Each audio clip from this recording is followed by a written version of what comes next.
I'd like to begin by taking us way back to the before times, the before COVID times. I grew up in church to where every service, there was a time after the singing, after the worship portion, where someone would be like, hey, why don't you turn to your neighbor for the next couple minutes and welcome them. And it was this meet and greet time where people would like make a dash to the other side of the room and like give a hug, shake a couple of hands. And what's funny about that meet and greet time that's now gone away in our church and lots of different churches, every now and again someone would be like, you know what I miss? I miss when we would get together and we'd have that meet and greet time. Every now and again I get that. But more often than not I get, you know what I love about our church? Is that we don't do that. That used to stress me out all week long. And I didn't know what I was going to say. What do I do with my hands? Like the whole thing going on, right? But what's funny about that time in church services, you would go and have these little micro interactions where you'd be like, hey, how are you? And the same response would send back to you over and over again. Good, busy. Life's kind of crazy. Cool. Moving on, right? What's interesting about all those little micro interactions during the meet and greet time is that I never in all my life had a moment when somebody got real with me, or they were really dropping truth bombs about what's really going on. Well, let me tell you, boom, boom, boom, boom, boom. No one ever did that because nobody's got time for that. Because we got to move on. I got to make it all the way back to my seat. We only have a minute before the service moves on, right? But I think what's funny to me is that it's emblematic of how we deal with hard things today as well. We don't want to let the things that are going on, the darker things that are happening inside of us emotionally, mentally, we don't want that to reach the surface because it looks like vulnerability. It looks like we are sharing something that doesn't look pleasant, and so we stay away from it. And that's emblematic of just how we don't like to go through hard things that happen in life. We'd rather be airlifted out of them. We'd rather find a numbing mechanism so we don't have to feel or to go through them. We'd rather find a way to go around the hard things that we face. But if you've been with us in the series, we've discovered how that's actually more destructive and it leaves more collateral damage than if we would just walk through the hard things. For example, there's this Franciscan priest by the name of Richard Rohr who says this. I think this is so powerful.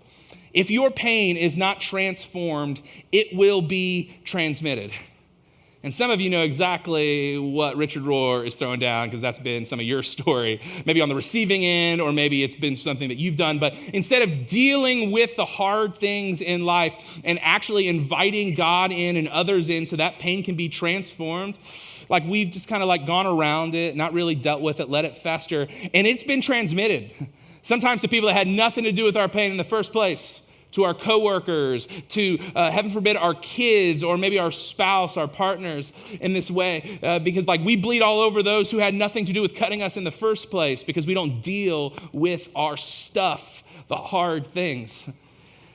And we've talked about this series that we want to be people that actually have our pain transformed. And to do that, we have to learn to go through the hard things and not just go around. In other words, we've said this, that the way out is through. The way to the other side of whatever challenge you are facing, whatever situation is weighing you down, is not to avoid it, it's not to ignore it, it's not to numb it, it's not to try to forget about it, but it's to look at it straight on in the eyes and go through it. And we've talked about different realities through the last couple weeks. First week, we talked about shocking experiences where it feels like the ground beneath us just dissipates and we're flailing and really don't know where we're going. We talked last week about sorrow and loss in life and how we don't really deal with that and we don't know how to grieve properly and how that actually stops us from growing and moving forward. And today we're going to talk about another one of life's situations that weigh us down, that we'd love to be lifted out of, but we need to learn to go through. And we're just going to call it struggle. For many of us adults, anybody agree that adulting can be a struggle sometime? Yes, I see that hand. The struggle is real for sure. I don't know, in our house, just the Larison home over the last 2.5 weeks, I think we've had 3 days when someone's not been in bed all day sick, or there hasn't been a fever or passing around an illness. This is emblematic of our household right now, just sick all the time. And it was yesterday we had a big day planned for our kids. I had a couple things I was going to do with them on the day off and everything. And our 6-year-old Jack comes downstairs, Daddy, I think I'm sick again. It's terrible, right? And then beyond the struggle of just sickness, you start to realize you keep adding kids to the equation and there's just more probability that someone's sick all the time. We're devolving into madness over here. That's what it feels like. And then like things that like we like to keep nice and tidy and on schedule. I don't know if anybody's house can look like this. This is not a picture of our home. Megan, I would not do that to you. This is not a picture of our home. But anybody struggle with the laundry reality when there's sickness going on, or maybe just all the time, the laundry reality of like moving the pile of laundry from the bed to another bed to the couch to let's hit that wrinkle guard for another 15 minutes. Another 15 minutes, it doesn't move it. There's a big thing, difference between starting laundry and doing laundry all the way, right? And it's just a struggle for us because life has these struggles that are just so annoying, especially if there's sickness going on. But let's just be real, like struggles are like much heavier than that. Some of us are in a season of struggle where it feels like we're walking down this dark tunnel and we hope that there's a light at the end of the tunnel, but we just can't see it. And we would do anything but actually deal with the darkness that we're in because we're just walking through this desert. We're walking through a struggle-like season. And it can look lots of different ways. For some of us in the room, it looks like a financial struggle where everything is so much more expensive. Wages are the same, or there's just more month than we have money, and here we're staring down the holidays, and that adds a layer of stress to it. How are we going to do this? How are we going to do what we want to do? And we just feel like we're in this season of financial struggle. Others of us, it's just struggle in our relational world. We recognize that each and every one of us were handed relational tools from our parents, but there's this moment that happens in adulthood when you realize your parents didn't really know what they were doing either, right? We're all just struggling and we're all just dealing the best we can with what we were handed from the generation before us. And some of us find ourselves in struggles in our most important relationships because we don't know how to deal with conflict, how to resolve conflict, how to be honest and not deceptive, and to be vulnerable about what's really going on instead of hiding, and it just leaves wreckage behind us. Others of us struggle as addiction, whether it be in you or someone that you love deeply that is just in this destructive cycle because of an addiction, where they're trying to numb something that happened to them, something that they don't want to deal with, and it's just breaking them down, or maybe it's breaking you down, and it feels like you're in this struggle. Not only that, but like health struggles. I'm talking to multiple people right now that are part of our church that are just in this like no man's land with their health. They don't feel right, but they go to the doctor, and it seems like the doctors don't know what to do. Like, let's run some more tests. Let's change the cocktail of the medication to see if this works, and you're just back to square one over and over and over again, and it just feels like, when am I going to just feel good again? And you might be there as well. But the reality is something that I'm learning about the struggles that we face in life is that there's a thing underneath the thing of whatever we're struggling with that starts to surface when we go through struggles. And it's actually something that has something to do with your spirituality and the way that you see God and the way that you see yourself. In other words, I'm starting to believe this, that every story of struggle is painted with what you're believing about God and about you. In other words, when you're going through a season of struggle, you start to wrestle with some ancient, sacred questions about what you actually believe about God. And you start to wrestle with what you believe about yourself and your identity. Every struggle is painted with these questions that rise to the surface. For example, when you're going through a dark season, the questions that seem to come to the surface are like, God, like, where are you in this? Can I trust you? God, are you good? God, will you really catch me even though it looks like the stats are pointed in a different direction? You ask yourself questions about yourself, like, do I deserve this? Am I just a screw up? Is the universe just bent against me because of the struggle that is facing me? You are hit with these questions as well. Am I just bad? Is God punishing me? Like, these are all the questions that we ask when we go through struggle. And there's questions about the character of God and who God is, what we believe about God, and what we believe about ourselves.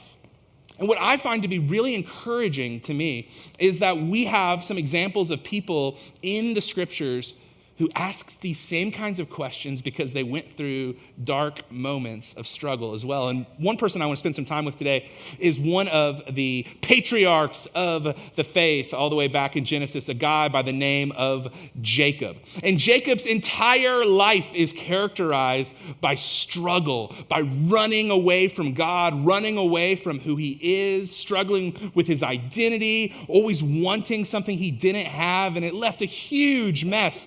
Today's message is a story where we're going to look at somebody not as a hero, but as a cautionary tale for you and me.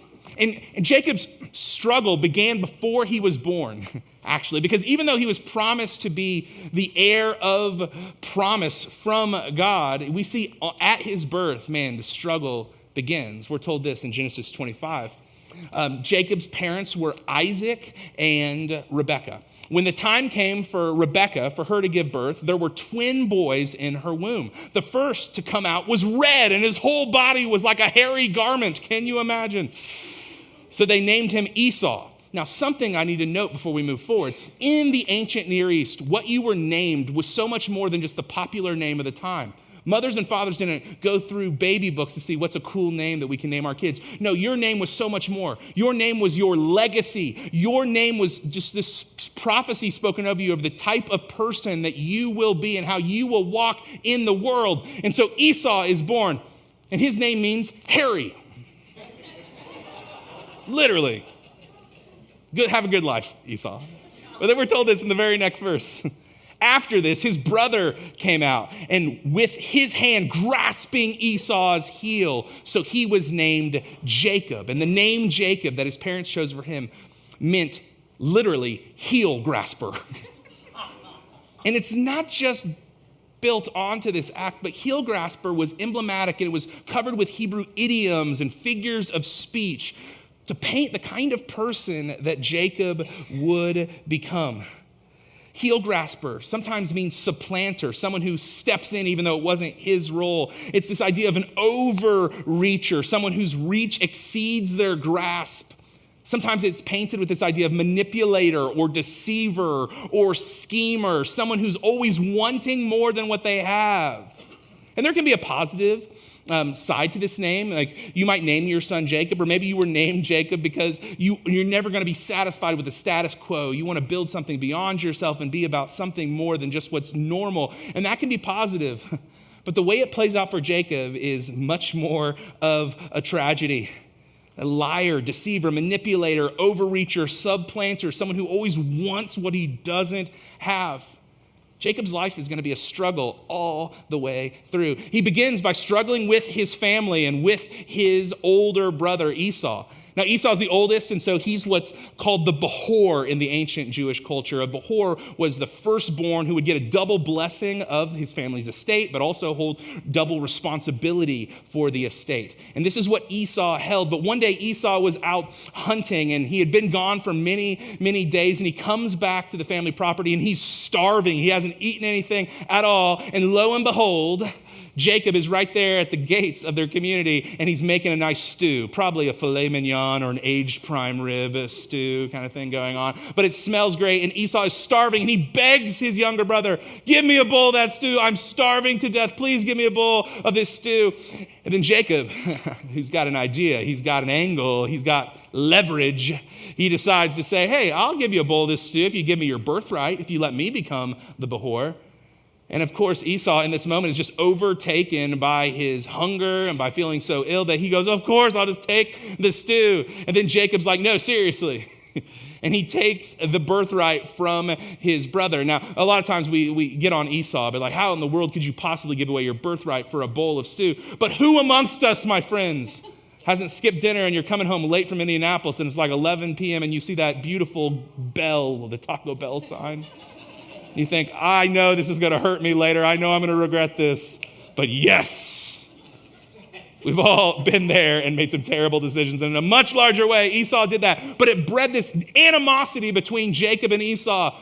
Jacob, who took something that wasn't his. He does it again as he gets the blessing from his father that should have been Esau's, but he tricks Isaac, who's blind, putting goat skin on his arms, and he pretends to be Esau, and he gets this blessing too, which causes a huge family dust up at home. Esau wants to kill Jacob because of Jacob's overreaching and his taking stuff that's not his. And it causes a huge blow up. So Jacob actually needs to leave his family. He's on the road. He's looking for his next stop. Basically, he's couch surfing to try to find a place to stay. And he comes across his uncle's property. And there he sees a woman that just catches his eye. And he thinks, I want her. Her name was Rachel, and we're told that she was beautiful. And so Jacob goes to Rachel's father, Laban, and says, I would like to marry your daughter. And Laban, who's a schemer in his own right, says, okay, Jacob, you can marry my daughter, but you're going to need to work for me for 7 years for free first. And so for 7 years, Jacob, he waited and he toiled and he worked because his desire for Rachel was so strong. It gets to his wedding day, and Laban tricks Jacob because at the end of the aisle was not his daughter, Rachel. It's his other daughter, Leah, who the Bible just tells us one thing about Leah. Her name means sad eyes. What kind of mean parents would do that? Name you sad eyes. And Jacob does not want to get married to Leah, but he's trapped in this situation. He confronts Laban, who had tricked him again, and said, you told me your daughter. He's like, it is my daughter, it's just a different daughter. And then he basically says, you can marry my other daughter, but you need to work for me for 7 more years. Jacob, who's just overcome by his emotions and wanting what he doesn't have, he goes, okay, I'll work another 7 years. So 14 years of hard labor for Laban, and Jacob's not just married to Leah, he's married to now Rachel. This part of the Bible should be called polygamy and calamity. It's a great example for us to see. That the Bible sometimes is very descriptive, but it's not prescriptive. And you actually see the mess that happens in Jacob's family because he took both of these women as his wives. Leah is so depressed and sad, and she feels so put down because Jacob's not in love with her. He's only in love with Rachel. And it causes so much bitterness and brokenness in their family. Jacob was running everywhere from everything just to get what he wants. He doesn't care who gets in the way. And it comes to Genesis chapter 32. And I think this is where God says, okay, I've had enough. I'm going to have it out with Jacob. And what happens next is one of the most bizarre, weird, wacky stories in all of the Bible. And we're all going to be confused together for a little bit. But we see somehow God wrestles with Jacob. Let's take a look at this weird, wacky story in our scriptures. So Jacob was left alone, and a man wrestled with him till daybreak. When the man saw that he could not overpower him, he touched the socket of Jacob's hip so that his hip was wrenched as he wrestled with the man. Then the man said, let me go, for it is daybreak. But Jacob replied, I will not let go of you unless you bless me. Continues the very next verse. The man asked him, what is your name? Jacob, he answered. Then the man said, your name will no longer be Jacob, but Israel, because you have struggled with God and with humans and have overcome. Clear as mud. Can we just pray and go home? Does that sound good, right? What the heck is going on here, right? The Bible, can I just say this? Don't tell anybody. The Bible's weird, right?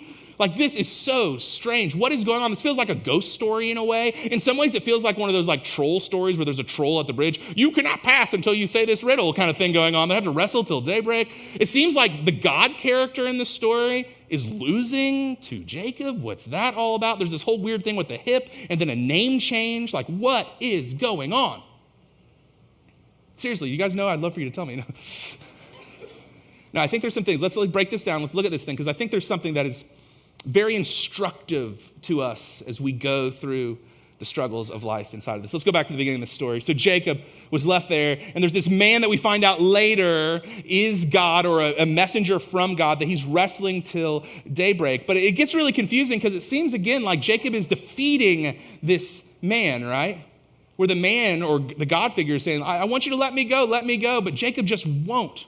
Now, if God is wrestling, or if Jacob is wrestling with God, wouldn't it make sense that God's really holding back a little bit? He's sandbagging a little bit here, right? He could actually take care of Jacob. But why is it that God seems to be content in this act of wrestling with Jacob instead of just defeating him? I think this is what we're supposed to learn from this. I think God loves it when we wrestle with him. I think there's something inside of the character of God he smiles and he gets joy from when we struggle in life and we struggle with him and we bring that to him. I think he loves when we don't just ignore him or we avoid him and we try to pacify the struggles that we're feeling, the challenges that we're feeling. I think there's something inside of the character of God that is struck with joy when we wrestle with him. I'll put it another way. I think this is true. That God would rather you fight with him than flee from him. And this is really important for us in the Midwest in modern evangelicalism. Stop with your polite faith and your Christianese church mask. Seriously, your heavenly Father wants you to fight with him, to complain not just about him, but to him, to bring the scary, hairy, dark things that you're thinking and feeling to him. He is big enough to take it, and he would rather you bring it to him than just run away from him or to avoid him. This God that we meet here is a God who enjoys us bringing the struggles that we are feeling to him. Another thing that I think we need to note inside of this is that, Jacob wouldn't let go of God. He's like, I'm not letting go. I'm going to hold on until I get to the other side of this and not going to let go. But let's not forget that God doesn't let go of Jacob either. The God character here will just not stop fighting with Jacob. He's not going to let go of you. My friends, when you wrestle with God, when you struggle through life, your heavenly Father does not let go of you, full stop. It's not in his character. It's not what he does. He never lets go of you. But beyond that, there's this weird thing about the name, right? Let's go back to the text here. We see the man, the God character, asked him, what is your name? Which is an odd enough thing that like God is like asking a question. You know, it's interesting. Like God never asks a question in the scriptures unless he already really knows the answer. He's trying to instruct us. He's trying to teach us something. He asks Jacob what his name is because he knows his name is this legacy of heel grasping, manipulating, conniving, stealing, deceiving. He wants him to confess who he is in his essence, in his legacy. And Jacob does confess. He says, my name is Jacob. But then what God does is he transforms his identity. He says, now you used to be called Jacob, but now your name is Israel because you have struggled with God and with humans and have overcome. I think God knows in the struggle that we wrestle with our identity and how we see ourselves so much. He always wants to do identity transformation in us. I mean, think about this. Like, your identity precedes your behavior. We like to make it all about our behavior and us not doing things and doing certain things, but your identity is the most important thing, and our behaviors flow from what we think about ourselves. Think of it this way. You might say, well, I'm just a late person. I'm late to everything. You know what happens is you're late to everything because your behavior is flowing out of that. Some of you don't know that we sing 3 or 4 songs here because you show up so late, right? It does happen every single week. But like, you're a late person. Some of you, like you say, I'm just not good with names, and you don't remember people's names after they tell you. But what that does is that belief about who you are, it means that you don't try to learn people's names and try to learn people's stories. Some of you think that you're just a sinner. You're just a broken, disgusting sinner in the sight of God, and that you can never grow and get out of these destructive habits. And you think that what happens is you just sin more and you fall more into these habits. God wants to get into Israel or into Jacob and say, this is not who you are. You are something more. And he changes his identity in the struggle. And Israel means this: struggles with God. Struggles with God. This is what the nation of Israel, God's chosen people, the nation that Jesus would come from, this is what their name actually means, to struggle with God. Not polite, not tidy, but like wrestling with God, holding on to God even when it doesn't make sense. This is what Israel means. But there's another way of putting an emphasis on the name that Jacob has now given Israel as well, you guys. To struggle with God is to go through our struggles with God.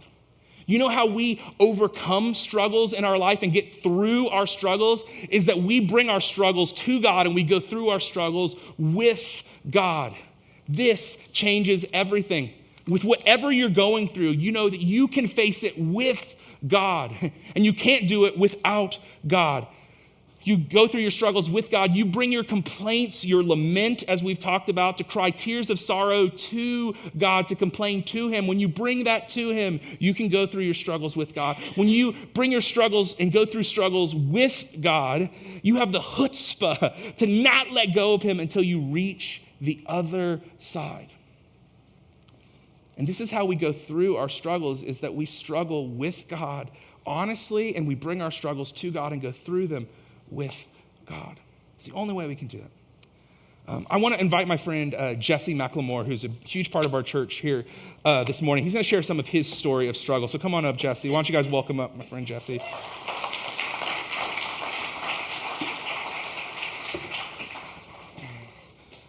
So I met Jesse in the fall of 2019 as my wife and I were just dreaming about starting Bridgeway. And they were early on. I don't know if you guys are like newer to our church story or not, but like we used to meet at this old bank right across the street. And Jesse, I remember one Saturday came in and we painted the very first stage for Bridgeway.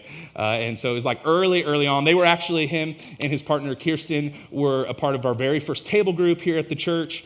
But it was in 2023, a couple years in, where I could just start to tell that something was off. Something was not going well at home or in you, and that led you down a big path of struggle. Why don't you tell us about what started to surface in 2023 for you? Yeah, absolutely. And that's just a short peek into it. This is 20 years of addiction that led up to this point. It was around Christmas Eve time of 23, and in a horrible long night of drinking and drugging, I started projecting out anger on Kirsten that was stemming from pain and grief that I had not dealt with correctly, had been covering up with for years and years, and that poured out on her, and we actually came, it was so bad that we ended up coming to see you not long after that to do some counseling, which in my pride and just still using drugs, I was just participating in that moment instead of actually trying to grow in that. That just kept on and kept on. Nothing got better. I wasn't working towards. I didn't want to get better. I just wanted to cover up those feelings with more drugs, more alcohol. That started spilling into my home very, very bad. And it got to the point where my oldest son,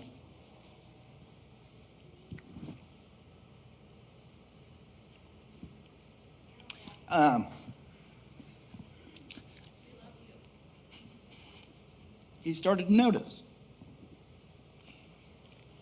And in that moment, Kirsten said, I just want you to get some help. I know some places you can go. I don't want you to leave or anything like that, but you got to get help. You can't keep exposing our kids to this. And I was just too far down that path at that moment to, my pride was just guiding the way. And I thought, hey, I got this, or I'll quit tomorrow, or this is your fault. I mean, projection and manipulation is just like Jacob. That's my unfortunate or strong suit of mine is flipping that script around and turning it against somebody else. So it's never my fault. It's always yours, and here's why. And I'm going to convince you, and I need you to see it this way. Unfortunately, that just kept going and kept going, and it got to the point where Kirsten was like, "You just can't be here anymore. If you're going to be like this, if you're not going to choose to go get help, you just can't be here." And I tested that, and she was very serious about that. I came home, the doors were locked. She said, "You need to go. Your bag's in the garage. I'll pop the door." So I took off with my bags because in that moment I still was full belief. Hey, this is not my fault. Fine, I'll leave. Good luck by yourself. Good luck with those boys. Completely turned my back on them and went to Indianapolis. Couch surfed, similar to Jacob. And burn a ton of bridges doing that, just getting fully. Indianapolis is where I'm from, South Side. That's where all my connections were down there. So it went from mainly a drug or an alcohol problem to a lot of drugs getting involved in that, and that just kept spiraling and spiraling until a moment where my drug addiction took me to in need of money or things to get the drugs. Target there on the south side of Indianapolis. They have this cool program where you can go in and fill a cart up with stuff and then walk out the door with it. Don't listen, teens in the house. It's a cool program, but that's their program until it's not the program. Until it's not. But looking back, even in that moment of depravity that I had led myself to, God had his hand in there. For whatever reason, he didn't want me arrested in that moment, or that just wasn't his way, and I see it clearly now. But I didn't get arrested, but I did get trespassed very quickly there. This was in the middle, or like the mid to beginning of January. It was freezing cold. I had some pants on, very similar to this, a t-shirt. My phone was dying, and I said, I need to get back in that car. I need to get inside somewhere. And the cop was like, you can walk a straight line out of this parking lot and not turn around or go to jail. So somehow I pulled it together, and I was like, yeah, I'm going to walk a straight line out of this parking lot.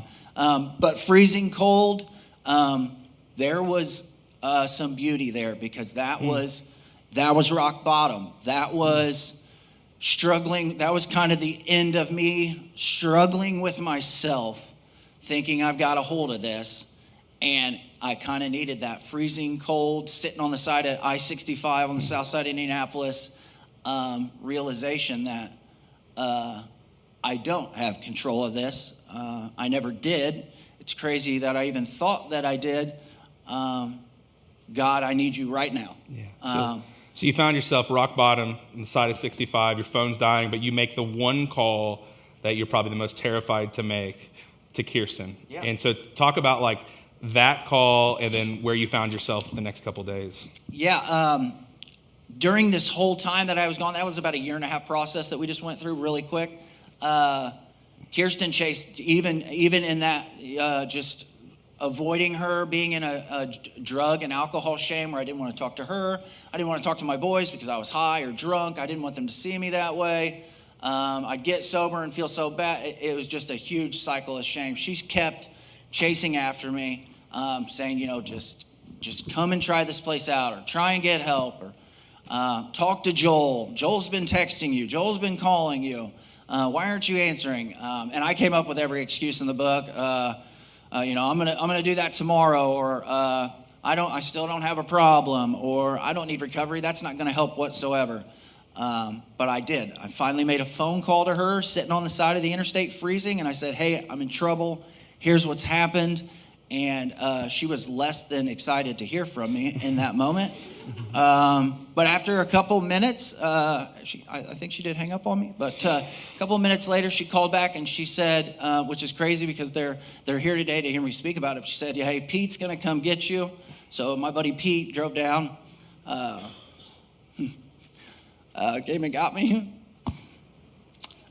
She had also reached out to Joel, and Joel said, let's get him up here. Let's get him in a hotel room for a couple days. I got a time. I'm gonna go speak with him. But we got a place for you. And Kirsten was like, what do you think about going to rehab? And I said, just come get me off the side of the road. I'm freezing. So Pete came and got me. He brought me back up here. He dropped me off at the hotel. I sat there a couple days by myself and had a little bit of reflection time, some time to get a little bit clear-headed. Joel came and talked to me, and he was like, hey, what do you think about going out to the Valley of Grace?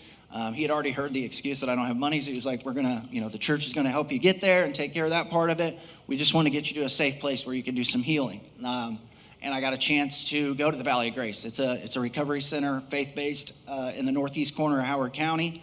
Ton of people that go out there, pour into people, give them a safe place to deal with some of that anger and hurt and things that... There was counseling that you did throughout your 90-day stay there that you had to look back before you could move forward. Talk a little bit about some of that. Yeah, absolutely. The counselor out there, his name's Scott Zerker. You know him very well. You told me about him before even getting out there. He gave me a really good space and some very good open-ended, thought-provoking questions to talk to think through about the loss of my mother. When I was really young, I got taken advantage of by a neighbor. What that looked like as far as I was struggling with myself with trying to just not deal with the emotions and the feelings and my identity. I convinced myself that I was a liar and a deceiver and a manipulator, a drug addict, an alcoholic, because my father was, or all these things in the past that I thought were my identity. But being at the Valley and being able to commune with God, a couple weeks in, I got saved by God.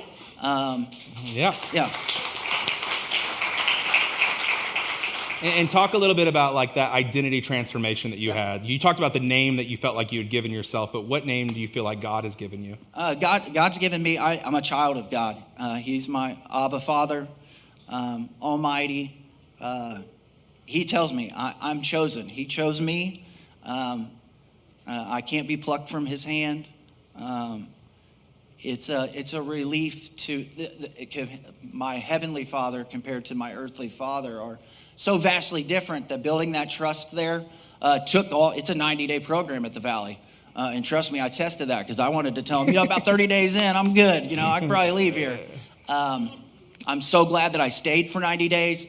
Even in those 90 days, I realized building that trust level, breaking those ideas that I had spent 20 plus years, developing, breaking those and surrendering fully to God, which is a constant thing. That's daily for me, surrendering, recognizing I'm not in control and trusting that he is in control.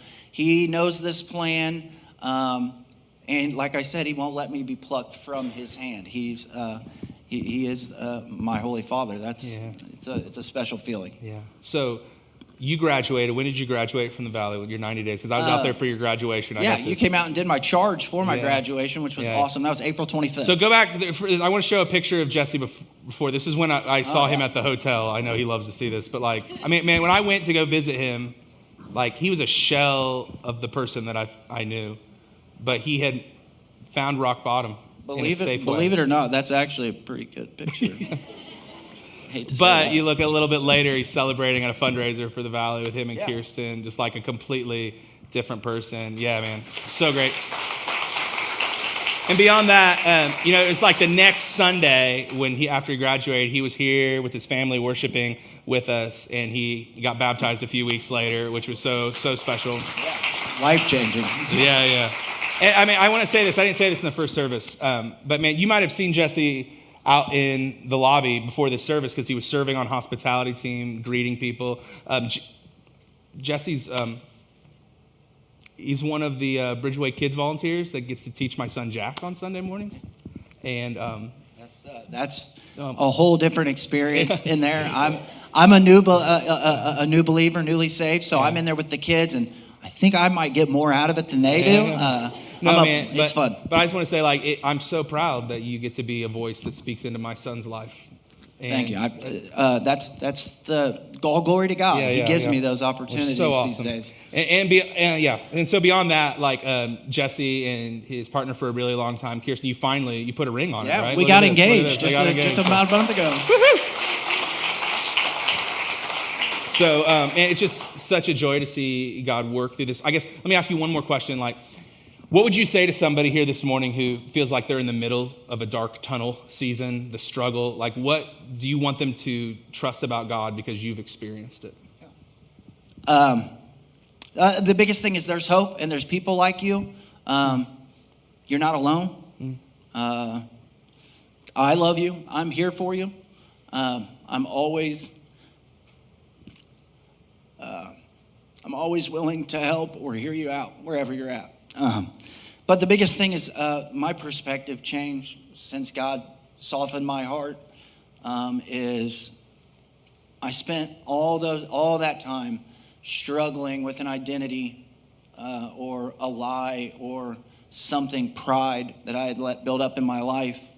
And when I finally surrendered to God and invited him in, now that struggle with God is development, is growth, seeking after which direction, how he's stretching me, not looking at it as a struggle, which in the moment is hard to do, but trying to figure out, what are you trying to tell me, God? Where do you want me to go? Point me in the direction. I wish you'd just walk behind me and guide me along, but just that perspective change of the struggle is growth, and the weird kind of realization that comfort and growth don't coexist. Mm-hmm. So trying to be comfortable in uncomfortable circumstances. Yeah. Jesse, my friend, thank you for doing this. Thank you for being you. Thank you for sharing some of your dark moments so that we can walk in light. And I just want to say, I'm better because you're in my life, and this church is a better place because you're a part of it. So thanks, my friend. Thanks. Love you. Love you, buddy.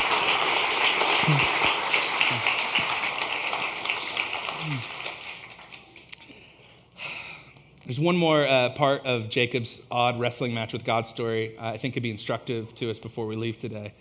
And it's right after the fight, there seems to be this like epilogue, and then we come back to this weird thing that happened with Jacob's hip.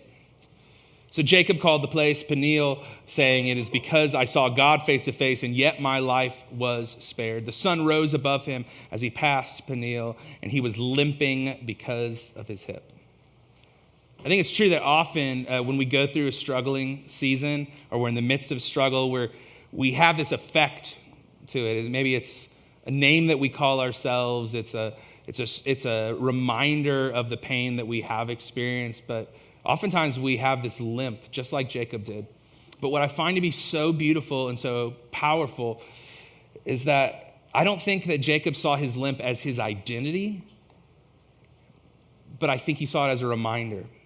His limp wasn't his defining moment, but it was a reminder that God gave him that he had wrestled with God and that he was a person that was going to wrestle with God and surrender to God for the rest of his life. You guys, the limps that we experience, the pains, the bruises, the scars that we experience, they do not define you in your journey. Only God can define you, but they will remind you of his goodness, his presence with you all along the way. So keep going through it. Walk through the limp and realize that he's the only one that can give us our true name